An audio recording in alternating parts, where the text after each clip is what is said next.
Many people in the financial world focus on investment return, but there are five things that are more important to your financial success than investments, and that's our topic on today's episode of Friends Talk Financial Planning.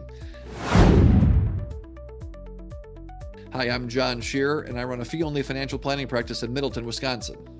And I'm Bridget Sullivan Ramel. I've got a fee-only financial planning practice in Chicago, Illinois. Before we start talking about the five things that are more important than investment returns, hit subscribe. It helps other people find us on YouTube. Okay, John, let's talk about number one. Yeah, that's it's interesting, right? When I don't know if you probably get the same thing I do, Bridget, when people say, "Oh, I'm a financial planner," I go, "Great, how's the market doing?" Right? And of course, it's not like How it's much you not important, right? I mean, that is right, important, right, but that's one of those things that are outside of our control. Like we can't control what happens in the markets, but there are things that we can control. And really, as I look at the list of things, and I know we think similarly on at least most of these, is that controllable things that impacts financial success way more than the investment side of things. And having that control, the first thing that I think about is saving, right? right, How much you save is way more important than how much investment return you get. And for me, it kind of right. breaks into two branches. One, when I think of when saving is like, how much do I put into my savings account and into my 401k plans and those sorts of things. But then the other side is how much do I save when I'm out acting as a consumer, when I'm buying the groceries and clothes and vehicles, and right, am I a smart consumer and saving in that way? Plus, how am I saving as far as building up my nest egg? So, and I know that you're a big proponent of that too, but what are your thoughts? I totally agree. I would say for me, how much you're saving in your investment accounts is bigger than how much you're saving as a consumer. I think I'd agree. that not living paycheck to paycheck and carrying credit card debt, which is hallmarks of not saving, that's a lot of people do that while being very savvy consumers. Yeah, So the biggest thing is how much you're saving. And being a savvy consumer, I, I think I'm probably less interested at this point in my life than a lot of other people are. At other times, I was a very savvy consumer, but now I spend more time and energy thinking about making money than I do about if I'm getting this particular item at the cheapest possible price. And it's just because how much I can save that way is maybe fun, but not as going to have as big of an impact as if I'm thinking about how to grow our YouTube channel, for instance. That's a joke. yeah, yeah, right, right. No, But and I how I think it can use depends on money your in other ways. circumstances, right? Yeah, Yeah, yeah. right. The Yeah. other what? So I think sometimes people are very savvy consumers, but their energy might be better spent making more, which will be later on our list. Yeah. Yeah, what's the bigger bang for the buck? This just reminded me of a study I had seen, maybe a decade ago or so. But and one of the big firms, Fidelity or T. Rowe Price or somebody, did a study and said, listen, if you pick the best mutual funds that were in the best quartile in your 401k, it was a 401k thing, versus the worst fund picking over a 10 or 20-year period.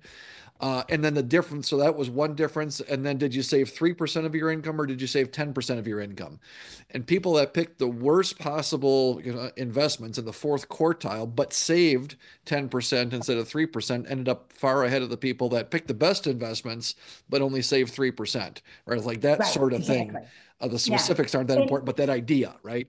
I don't know if you've had this experience, but I had one client come in and their spouse died, and their spouse was a very conservative person and had saved a lot, but it was all in a bank account, Oh, interesting. like not even CDs. Yeah, And so,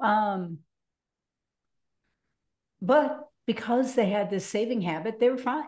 This is a fine situation as far as we're concerned. Like it's right. not ideal. They can have a lot more money if they don't do that, but it happens, and that in that case, it's not something I recommend. But Right. and they come to us to help them like feel confident about diversifying more and investing more. But I've seen more success there than I've seen with people who are savvy consumers or just not saving enough. Yeah, yeah, right. It just goes back to that sort of the premise, right? Is investment return not like it's not important, right? That client you described, that person you talked to, they could have Mhm. done better had they been had a better Right. investment performance, but the fact that they save is way more important, right? So Right. saving number Yeah. one, no, number Yes. two for me is how much do you pay in taxes? Yeah. Right? We all pay Taxes. taxes, and most of us, and why it's so important for me anyway, is two things. One, it's a pretty big number relative to all of our other expenses. Maybe mortgage for some folks is higher, but when you take a look at how much we pay in federal and state taxes, local taxes, depending on where you live, and talk about income taxes, that is, either the number one or number two expense for many, many Yeah. people. And it's kind of hidden in that we have withholdings from our paychecks, right? And sometimes we'll have conversations. You say, "Well, how much did you pay in taxes last year?" And I'll hear, "Oh, we didn't. We got a refund." Like, no, we all paid taxes, right? It's just a matter of, and it's on, whatever line of the tax return. Here's your total tax, but it gets lost in the shuffle, so we don't pay attention to it. It's not as salient as the fancy pants word for it. It's not in front of our face.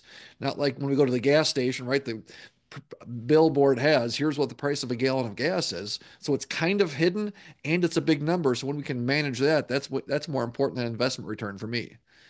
Yeah, and the same person who might be a very savvy consumer will be kind of clueless about taxes and not want to do the work to go get the things that will help them save 500 bucks because they'll think, oh, it's not that much. I'm like, 500 bucks is 500 bucks if you're saving it on your Right. taxes.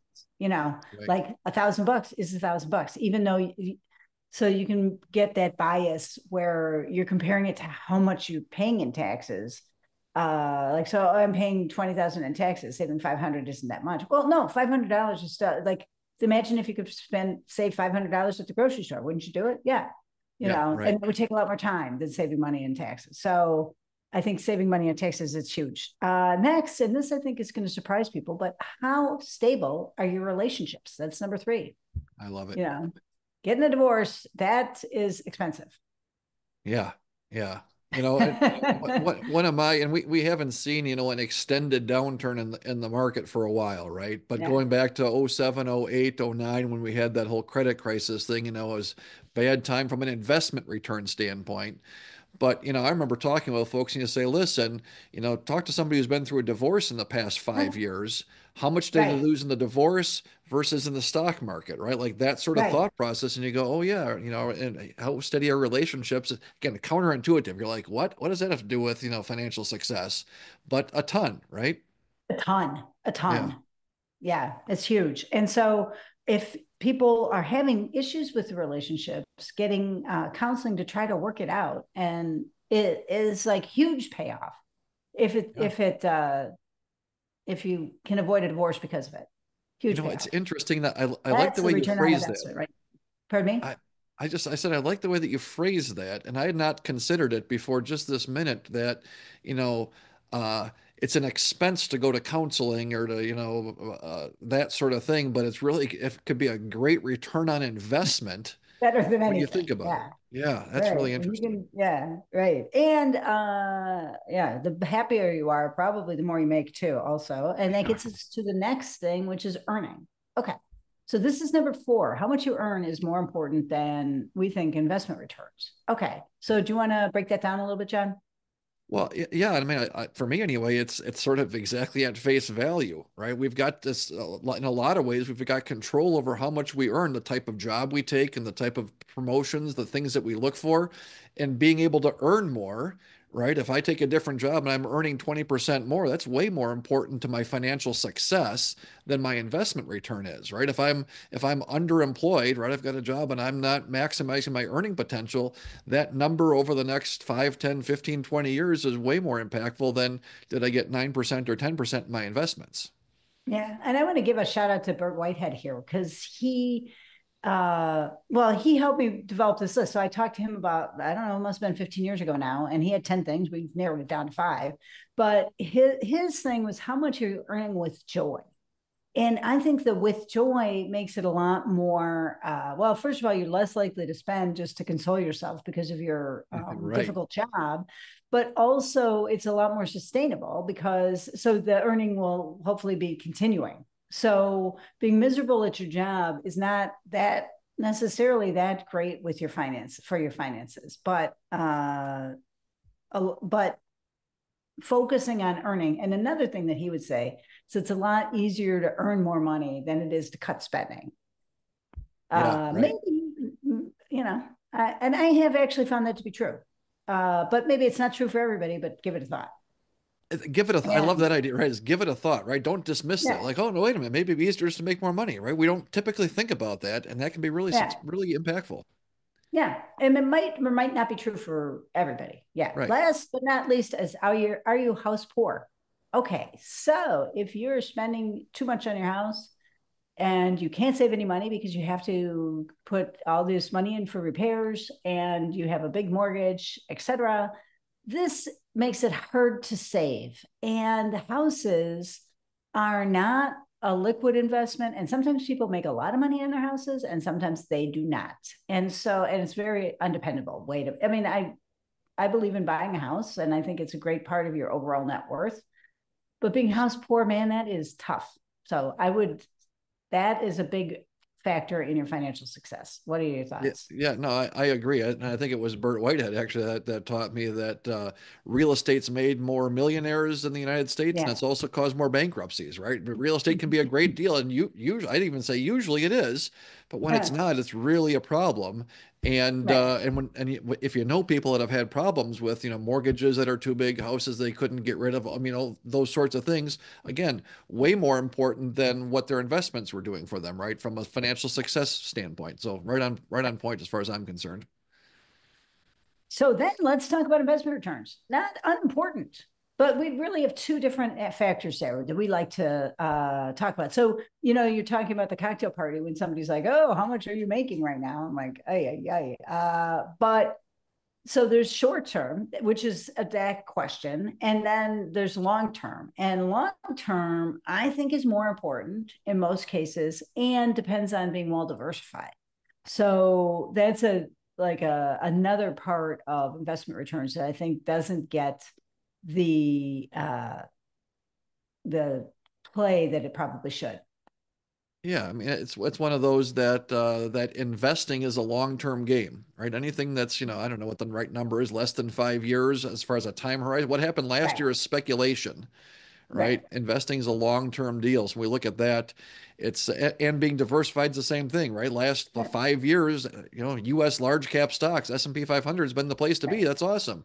Could have made a whole Yeah, bunch of money there, but when it goes the other direction, right, then suddenly you're in a bad spot. So being diversified doesn't help your short-term returns. It hurts your short-term returns, but we're talking about the next 20 years, 30 years, 40 years, right? It just makes a whole bunch of sense. yeah. And we know that sooner or later, US large caps will not be the number one thing to invest in. We don't know when that'll happen. That's the other thing, is that's kind of random too. That it might have another run for another quite a while. Who knows? But sooner or later it will go down. And then you'll be happy you have the other things. That's right. That's right. Cool. Hey, So I it think that's seems like that's a great place to wrap it up. I'm love Bridget it. Sullivan Ramel. I've got a fee only financial planning practice in Chicago, Illinois. And I'm John Shear. I've got a fee only financial planning practice in Middleton, Wisconsin. Both Bridget and I are taking on new clients, so we'd love to hear from you. But we're also both members of the Alliance of Comprehensive Planners. And so if you like what you hear on our show, but would like to find an advisor local to your area, check out acplanners.org. And don't forget to subscribe.